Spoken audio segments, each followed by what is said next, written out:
சற்று முன் கிடைக்கப்பெற்ற மிக மிக முக்கியமான செய்தி ஒன்று வெளியாகியிருக்கு. திமுக தலைவர் ஸ்டாலின் அவர்களின் கதை முடிந்தது. போலி வாக்காளர்கள், இரட்டை வாக்குரிமை கொண்டிருப்பவர்கள், இறந்து போனவர்கள் ஆகியோரை கண்டறிந்து வாக்காளர் பட்டியலில் இருந்து நீக்கி ஜனநாயக முறைப்படி நேர்மையான முறையில் தேர்தலை நடத்துவதே சிறப்பு வாக்காளர் திருத்த பணியின் நோக்கம். இதற்காக பணிகளை தேர்தல் நடக்க இருக்கும் மாநிலந்தோறும் தேர்தல் ஆணையம் தீவிரப்படுத்திட்டு வருது. அந்த வகையில் அடுத்த சில மாதங்களில் தமிழகத்தில் சட்டசபை தேர்தல் நடைபெற இருக்கும் நிலையில் வாக்காளர்கள் சீர்திருத்தம் பணிகளை மிக தீவிரமாக நடத்தி முடிச்சிருக்கு தேர்தல் ஆணையம். ஆனால் எஸ்ஐஆர் பணி தொடங்குவதற்கு முன்பே திமுக உட்பட எதிர்க்கட்சிகள் எஸ்ஐஆருக்கு எதிராக கடும் எதிர்ப்பு தெரிவித்துட்டு வந்தாங்க. ஆர்ப்பாட்டம், போராட்டம் என நடத்தினாலும் போலி வாக்காளர்களை அடையாளம் கண்டு தானே நீக்கப் போகிறீர்கள், எதற்கு திமுகவினர் கூச்சலிடுகிறார்கள் என தமிழக மக்கள் திமுகவினரின் எஸ்ஐஆர் எதிரான பிரச்சாரத்துக்கு ஆதரவை கொடுக்கல. இந்நிலையில் எஸ்ஐஆரை திமுக ஏன் கடுமையாக எதிர்த்தது என்பது தற்போது விடை கிடைக்கும் வகையில் எஸ்ஐஆர் பணிகள் முடிந்து வெளியாகியுள்ள ரிப்போர்ட் தமிழக மக்களுக்கு மட்டுமில்ல, இந்தியா முழுவதுமே அதிர்வலையை ஏற்படுத்தியிருக்கு.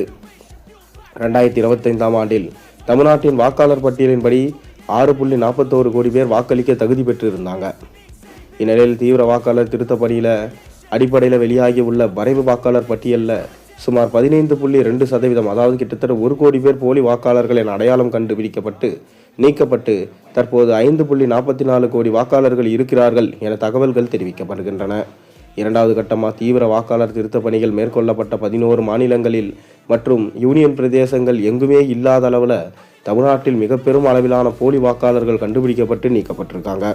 குறிப்பாக தொடர்ந்து கடந்த 8 வருடங்களாக நடந்த அனைத்து தேர்தலிலும் திமுக தொடர் வெற்றியை பெற்று வரும் சென்னையில் உள்ள 16 தொகுதிகளில் மட்டும் 1,42,518 வாக்காளர்கள் பெயர் போலி என அடையாளம் கண்டு நீக்கப்பட்டிருக்கு.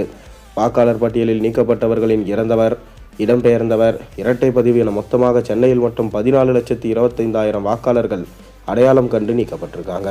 சென்னையில் மட்டும் எஸ்ஐஆர் பணிக்கு முன்பு 40,04,000 வாக்காளர்கள் இருந்த நிலையில் வாக்காளர் பட்டியல் திருத்த பணிக்கு பிறகு 25,79,000 வாக்காளர்கள் சென்னையில் மட்டும் கிட்டத்தட்ட 35% நீக்கப்பட்டிருக்காங்க. அதாவது சென்னையில் மட்டும் 1/3 பகுதியினர் பெயர் வாக்காளர் பட்டியலிருந்து நீக்கப்பட்டிருக்கு.